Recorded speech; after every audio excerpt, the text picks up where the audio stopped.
Hello friends, আরও একটি গুরুত্বপূর্ণ ভিডিওতে তোমাদের সকলকে স্বাগত। আজকের এই ভিডিওতে আমরা আলোচনা করব 2022 টেট পাস ডিএলএড অ্যাসোসিয়েশনের করা একটি মামলা পর্ষদের বিরুদ্ধে। সেই মামলাটির আজকে গুরুত্বপূর্ণ শুনানি কলকাতা হাইকোর্টের রাজশেখর মান্থা স্যার মহাশয়ের এজলাসে শুনানি হয়েছে এবং মামলাটা কী এবং শুনানির ফলে 2022 টেট পাসদের কী প্রফিট আসতে পারে এই সমস্ত বিষয় নিয়ে পূর্ণাঙ্গ আলোচনা করা হবে এই ভিডিওতে। তো তোমরা যারা আমার চ্যানেলে প্রথমবারের জন্য এসছো তাদের অবশ্যই বলবো চ্যানেলটিকে সাবস্ক্রাইব করে নিতে, আর আগে থেকে যারা আমার চ্যানেলের সাবস্ক্রাইবার এবং ভিউয়ার্স তাদেরকে অসংখ্য ধন্যবাদ। তো চলো আমরা মূল ভিডিওতে প্রবেশ করি। দেখো, এই মামলাটা কি প্রথমে বলে নিই। এই মামলাটা একটা পিডিএফ মামলা। আমরা জানি পর্ষদ সভাপতি 2022 টেট পাস যে রেজাল্ট পাবলিশ হয় তখন বলেছিল 1,53,000 ক্যান্ডিডেট পাস করেছে, কিন্তু আমরা জানি না 1,53,000 ক্যান্ডিডেটের মধ্যে কত সংখ্যক বিএড আছে, কত সংখ্যক এনআরএস ডিএলএড আছে, কত সংখ্যক রেগুলার ডিএলএড আছে, এবং জানিও না যে কত সংখ্যক বিপিএড আছে। তো এরকম বিষয়টা বুঝতে পারছো তোমরা। তো এখান থেকে কেসটা করা হয়েছে এরকমভাবে যে প্রত্যেক ডিএলএড রেগুলার ডিএলএড কতজন আছে তার একটা পূর্ণাঙ্গ লিস্ট দিতে হবে, বিএড কতজন টেট পাস করেছে তার একটা পূর্ণাঙ্গ লিস্ট দিতে হবে, এবং এনআরএস ডিএলএড কতজন আছে তার একটা পূর্ণাঙ্গ লিস্ট দিতে হবে। তাহলে কিন্তু একটা স্পষ্ট বোঝা যাবে যে আগামী দিন ইন্টারভিউ দেওয়ার জন্য কতজন এলিজিবল ক্যান্ডিডেট আছে।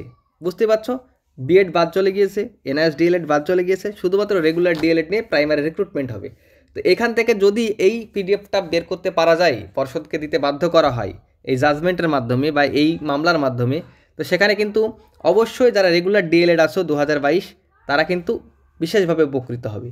তার মানে তোমরা কিন্তু স্পষ্ট বুঝতে পেরে যাবে যে রেগুলার ডিএলএডের সংখ্যা কত আছে, 20,000, 25,000, 30,000। আমরা বিভিন্ন ইউটিউবার বিভিন্নভাবে বলে যে এতজন বাদ, এতজন বিএড বাদ, এতজন এনআরএস ডিএলএড বাদ দিয়ে 25,000 মতো ক্যান্ডিডেট আছে। তো তোমাদের হয়তো সেই সব ভিডিওগুলো আর দেখতে হবে না, তোমরা কিন্তু স্পষ্ট জেনে যাবে যে রেগুলার ডিএলএড সংখ্যা কত আছে। আগামী দিনের ইন্টারভিউ দিতে গেলে তোমরা কত ক্যান্ডিডেটকে ফেস করতে হবে সেটাও কিন্তু বুঝে যাবে, কত কম্পিটিশন হবে সেটা তোমরা বুঝে যাবে, এবং কত ভ্যাকান্সি দিলে তোমার চাকরিটা সিকিওর হবে, তোমার সিটটা সিকিওর থাকবে। এই সব বিষয়গুলো কিন্তু তোমরা খুব সহজেই বুঝে যাবে। তার মানে এই কেসটার গুরুত্ব কত তোমরা অবশ্যই বুঝতে পারছো। তো এই কেসটা করেছে কারা? এই কেসটা অবশ্যই করেছে ডিএলএড যে অ্যাসোসিয়েশন আছে, মানে আরেকটা সংগঠন 2022 টেট পাসের দ্বিতীয় যে সংগঠনটা আছে সেই সংগঠনটা। তাদেরকে অবশ্যই আমার চ্যানেলের পক্ষ থেকে অসংখ্য ধন্যবাদ এই গুরুত্বপূর্ণ কেসটা করার জন্য। এই কেসটা আমারও মনে হয়েছে খুবই একটা গুরুত্বপূর্ণ কেস, কারণ সবারই জানার দরকার যে কতজন ক্যান্ডিডেট আগামী দিনে ইন্টারভিউ দিতে যাচ্ছে। সেক্ষেত্রে কিন্তু মনোবলটা একটু স্ট্রং হয় এবং নিজের জায়গাটা থেকে একটু মানে সাহস পাওয়া যায় আর কি। ঠিক আছে, তো আগামী বুধবার এই মামলার আবারও একটা শুনানি আছে, তো সেখান থেকে হয়তো স্পষ্ট বিষয়টা টোটালি উঠে আসবে। তবে আমার যেটা মনে হয়েছে এই জাজমেন্টটা কিন্তু চলে আসবে, পিডিএফ কিন্তু পর্ষদকে দিতে হবে। তো এর মধ্যে অনেকে আবার বলবে যে এই মামলাটা সিঙ্গেল বেঞ্চের মামলা, যেহেতু এখানে জাজমেন্ট আসলে পর্ষদ ডিভিশন বেঞ্চে যাবে। দেখো, পর্ষদ এই ছোটোখাটো বিষয়ের জন্য ডিভিশন বেঞ্চে যাবে না, পর্ষদ কিন্তু এই পিডিএফটা পাবলিশ করে দেবে। তো অনেকেই বলবে হয়তো ডিভিশন বেঞ্চে যাবে, তবে আমার মতামত এখানে কিন্তু ডিভিশন বেঞ্চে যাওয়ার কোনো রকম সুযোগ নেই বা যাবেও না।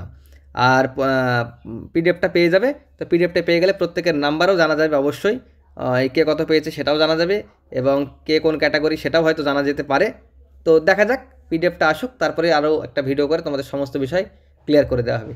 তো এই ভিডিওটা এই পর্যন্তই। Thank you.